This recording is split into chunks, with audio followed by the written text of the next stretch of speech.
Support for Arkansas Week provided by the Arkansas Democrat-Gazette, the Arkansas Times, and KUAR-FM 89. And hello again, everyone, and thanks very much for joining us. It is over for now.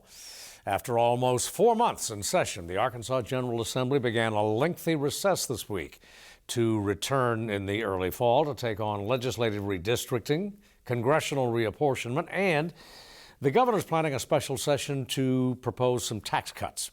The meeting just ended saw a $6 billion budget approved that includes an extension of the Arkansas Medicaid program. And to an unprecedented extent, it was a session involved with social and cultural issues, gun rights, abortion, gender identity matters, religion, and a session that saw legislators push back against a governor of their own party.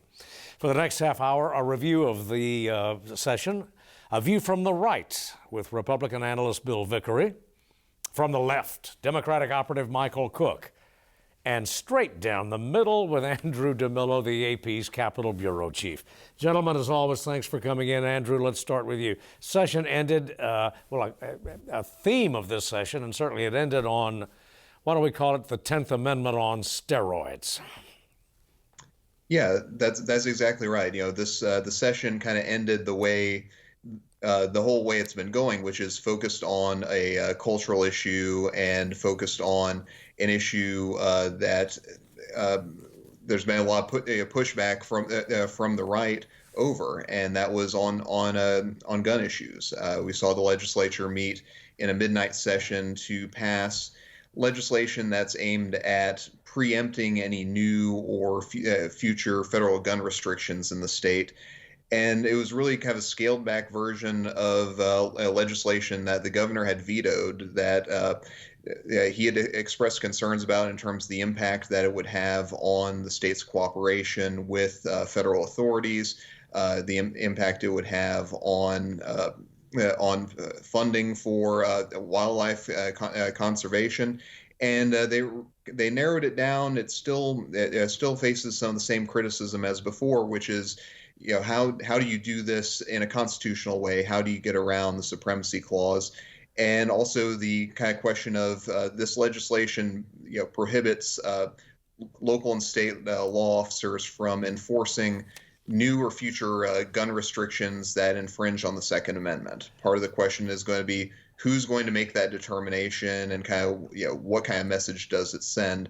But, you know, it was kind of a signal of what the session has been like. And as you said, you know, focused a lot on culture war issues, you know, guns being a major part of it. Bill, there was it seems almost a race. Some of the members were almost in a race with one another to see who could propose, who could take the session farthest to the right. Well, my dad used to tell me that nothing good ever happens past midnight. In this particular instance, I do think that something good did happen. The legislature came together because of the constitutional issue and not being able to have a bill in two houses on the same day, having to meet after midnight in the wee hours of Wednesday morning. And I think did sort of thread the needle with the particular piece of legislation they were focused with, dealing with guns and the Second Amendment.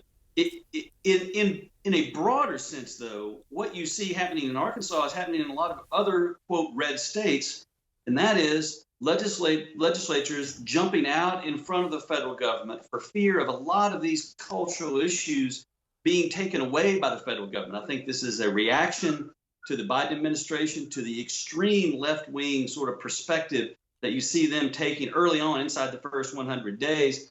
And so I think you saw a legislature that is reflective of the state itself, meeting and sort of preemptively jumping ahead and saying, look, we're going to deal with these things on a state level. We're going to try to put some markers in place to prohibit the federal government from infringing on what we believe to be our rights. All right, Michael Cook. This was, you know, the ultimate hold my beer legislative session, meaning each one of these legislatures on the Republican side were trying to one-up each other, trying to do, you know, the craziest right-wing kind of legislation they can get their hands on. And because so many of these legislators are terrified of their base, they went along with bad bills that they knew were unconstitutional. They supported things that they know were just wrong, but they were just terrified of their base. As has been talked about already by Andrew and Bill, just this ridiculous last-minute scramble over the sovereignty, so-called sovereignty bill, which frankly is unconstitutional. Once it goes into effect, there'll be a lawsuit, more than likely will go through the courts and be struck down eventually. So you had all these legislatures up in the wee hours of the night fighting for a bill that's unconstitutional and frankly doesn't really need, is not even needed. But that's sort of the way of our legislature right now. It's cultural issues all the time. People trying to grandstand every chance they get, and it's to the detriment of our state. Yeah, well, Andrew, I think those of us who occasionally you and I are over there at the federal courthouse, but those who cover the federal courthouse on a regular basis are going to be kept busy, or so says the ACLU and some other interest groups, which have vowed to take action against issues not only on firearms, but particularly on abortion and gender issues. Yeah, that's right. And actually, Guttmacher Institute, which tracks abortion legislation in all the states, they came out with a report today that Arkansas enacted 20 abortion restrictions this year, which ties a record that was last set in 1978. So that gives you an idea of just how busy things are. And you're going to see a lot of these laws facing challenges in court now. The most notable ones will be the near total abortion ban. That's not supposed to take effect until late July, and so I think we'll likely see a lawsuit challenging that and trying to get that blocked. We're also going to see a lawsuit over the state's ban on gender confirming treatment and surgeries for transgender youth. That also doesn't take effect until late July. And I think a lot of the next several weeks is going to be kind of dominated by some of these legal challenges and some additional concerns that are going to be raised by it. But I think you're going to see a lot of this being sorted out now, at the court level. Yeah, and Bill, I think too.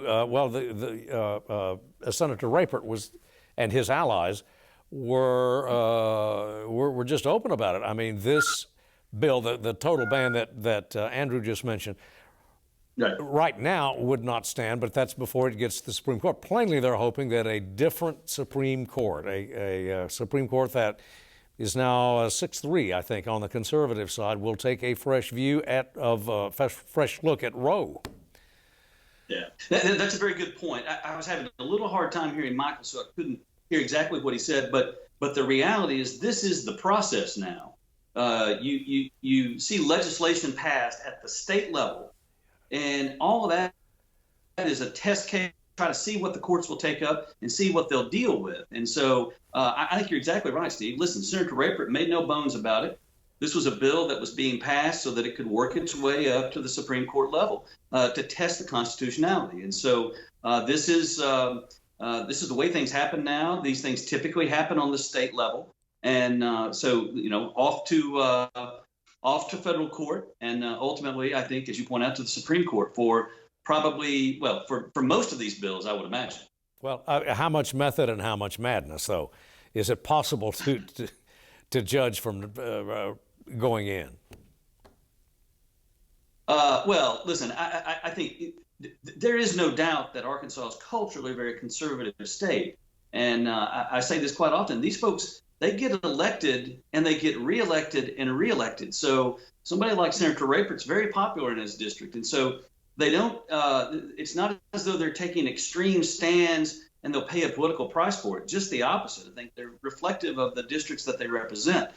And so I think to some degree, listen, they're trying to pass legislation for public policy purposes, but there is this element of we got to work these things through the federal court at some point in time. Yeah, Andrew, Michael, I am hard-pressed to think of a single member of 135 who is in danger of losing his or her seat either in a general or in a primary based on any vote they cast in the past 4 months. Can you? That's one thing we'll see in the November 22 election. But right now this session was just full of just meanness and just sort of madness. I mean, we're talking about that some of the abortion bills. I mean, they passed a bill that now, if it is ultimately upheld by the Supreme Court, it's going to work its way through the courts, would require women who are victims of sexual assault to give birth to their rapist baby. The bill would, if a young child is raped by a family member, would be forced to give birth to that child. That's just horrific and mean, but that's what this legislature wants to happen. I mean, it's more than a test case. That's their statement of principles, and this sort of lack of empathy toward people who, are going through these horrific times. This lack of empathy from this Arkansas legislature is disheartening to see. But whether it, pulls up in the polls in November 2022, it's, too far away to know. Well, Andrew, the primaries of last spring, and all of you, the primaries last spring seemed to tell us something when 2 or 3 moderates, so Republican moderates or mainstream, used to be called mainstream Republicans, lost in the primaries. Yeah, that's right. One of the things that we're seeing is that you've got Republicans who are being judged based on just one vote or just kind of a sliver of one issue. And you can even see that going on with Governor Hutchinson, where he was getting pushback over his veto of the transgender treatment bill, and it's he's not really a moderate on social issues. He had signed 2 other bills that restricted the rights of transgender people.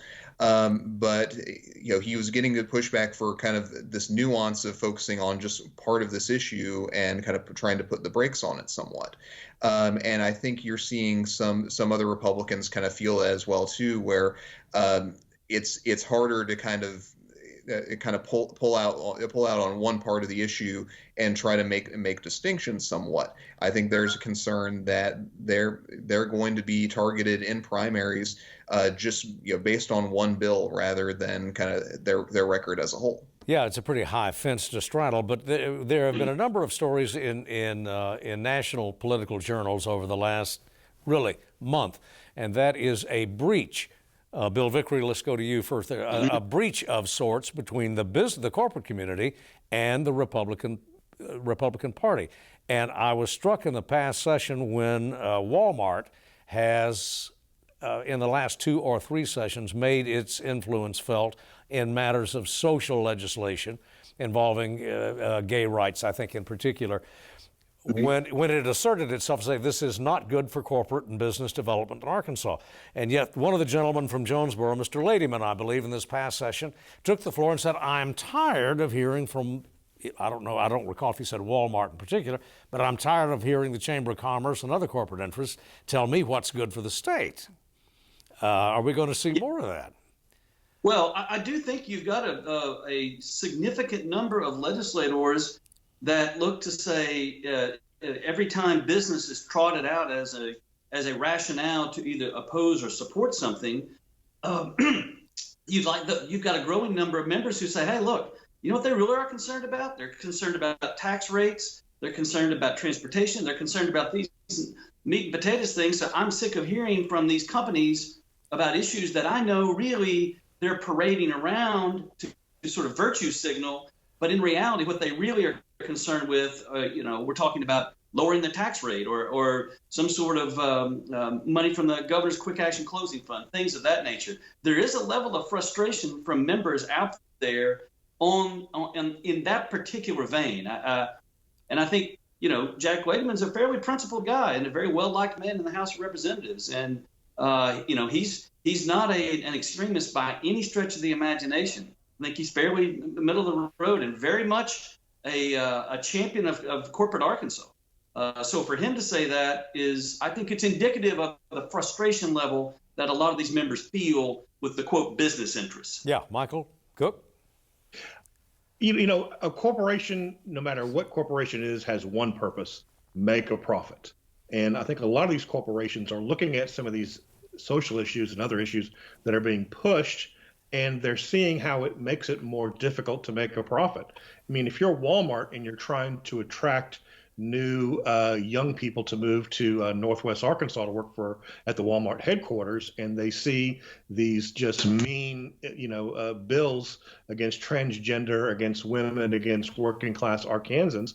It makes it tougher for them to recruit this high tech talent that's needed for them to grow. Or if you're a corporation that's considering, moving to another state or opening up an operation, and you have employees that might be transgendered or have transgendered kids, are they going to want to move to a state like Arkansas that has, made it a point to punch down on these people, or would they just go, let's just go to another state? So all of this, you can debate it, but at the bottom line is these corporations want to make a profit, and these laws that the Arkansas legislature has passed has made it more difficult for them to attract new talent, to potentially consider moving to Arkansas, because a lot of people just don't want to move here because it's seen as just too far right, in some ways just backward thinking. Well, on to another type of pushback that we saw in this session, and frankly in the months leading up to it, Andrew, and that was, let's not call it a rebellion or a revolt, because there weren't any really fangs or knives drawn, but anyway, Mr. Hutchinson's own party in the General Assembly, House and Senate, pushed back against him. Yeah, that's true.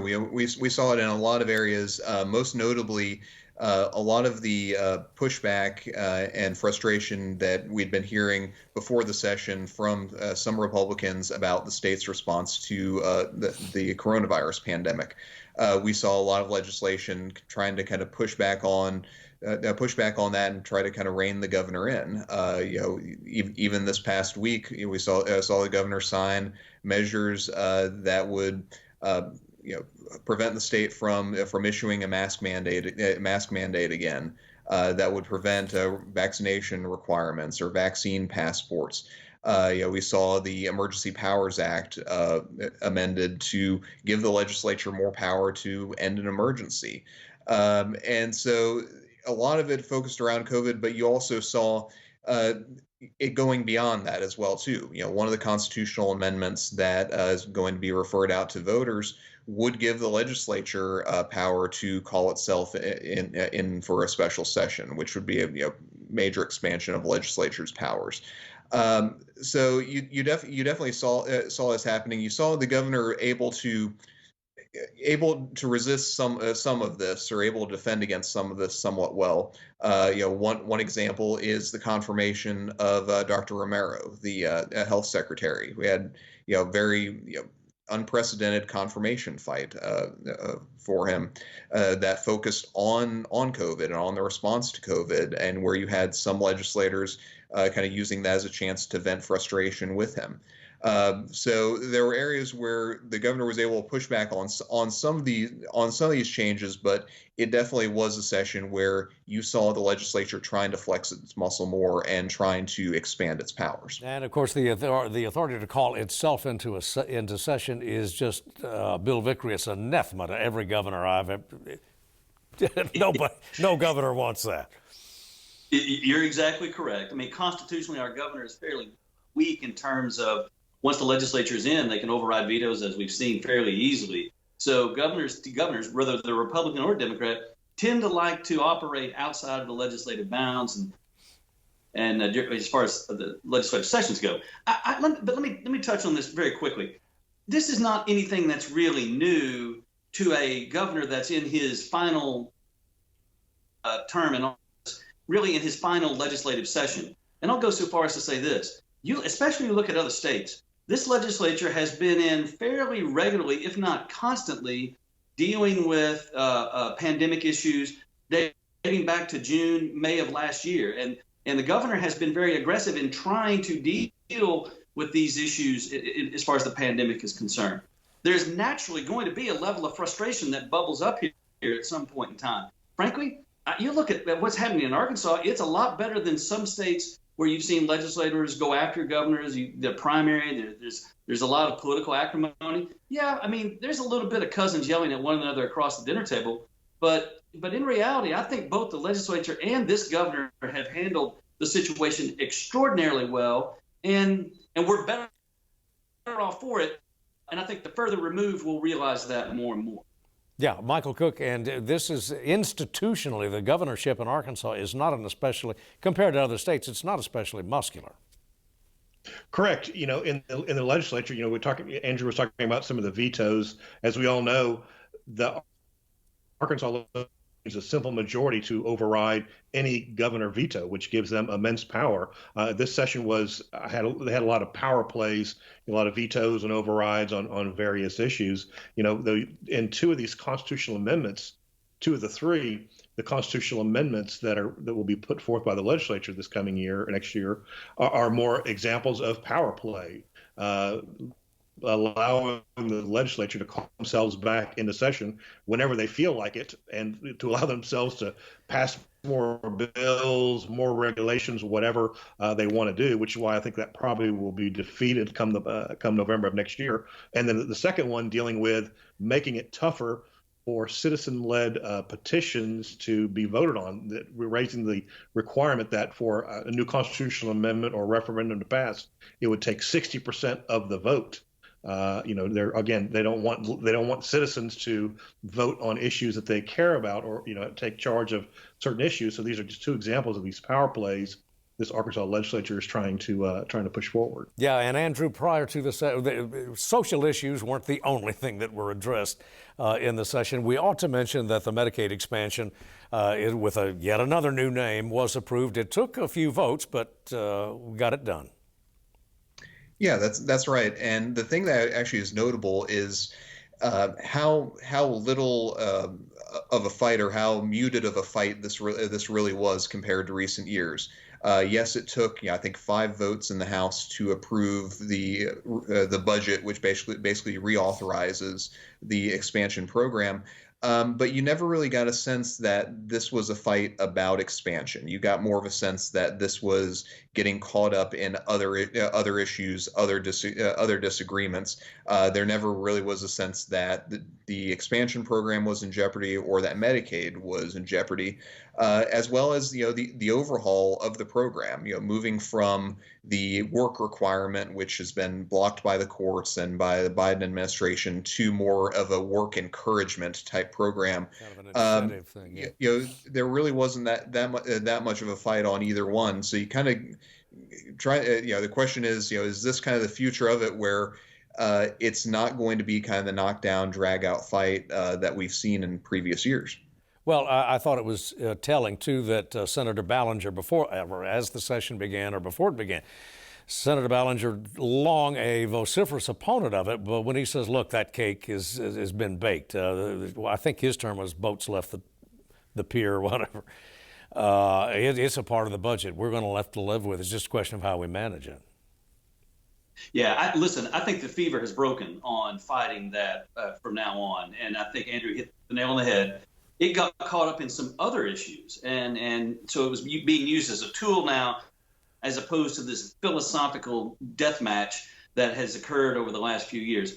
One of the things that's interesting that we don't talk about, though, Steve, is look back at the number of laws that were passed that codified the day-to-day business operations of stuff that the governor maybe issued an executive order on, or maybe there was some type of emergency declaration dealing with food delivery, or contactless this, or a lot of that stuff. I think when we look back 10 or 12 years from now, you'll see there will be a shift fundamentally because of all of these things, shift in business and how commerce is conducted in Arkansas, because most of these executive orders and emergency declarations have been codified now.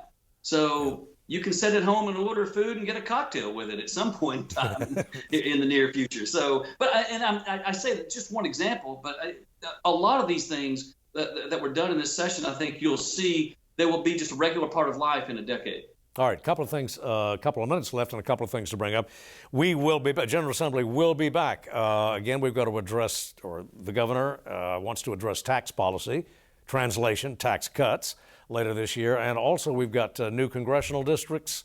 They probably won't, they could change a great deal. Michael. Right now the Republicans, have control of the entire process, the congressional reapportionment and the legislative redistricting. We clearly know what they're going to do. They'll try to do everything they can to maximize their their seats, which, look, Democrats did the same thing. We do the same thing all across the country. It's a flaw in our American system, but that's another side. What I'm curious to see, though, because the census data is going to be so late getting to us in late September, usually we have it by early spring, to see if they will push the primaries back deeper into the year. Because it's going to take time for these legislative lines to get drawn and public comments and run through all the process. So I'm wondering if we'll actually have a May 22 primary, or if it'll be pushed back to June or July to give more time. Bill, there's not a whole lot that Republicans can do, is there? In fact, to redraw districts. I mean, the first and the fourth are going to get measurably bigger, but in terms of legislative redistricting. Yeah, listen, no, I think Michael made a good point there. Democrats had control for a long time. Now Republicans have control. It's tough when you look at the overwhelming majorities in both the House and the Senate. I do think, though, if the sort of rural Democrat, that might become an endangered species. Don't know how many of them are really left anymore. But I think if it's possible, you'll see some districts drawn in a way that probably favor the Republicans in rural areas. And you could conceivably see, some House members have to run against one another at some point in time, just simply because of the way the population has shifted. Yeah, I'm thinking South Arkansas especially. But at any rate, we're out of time. Gentlemen, thank you for yours. As always, come back soon. As always, thank you for watching, and we'll see you next week.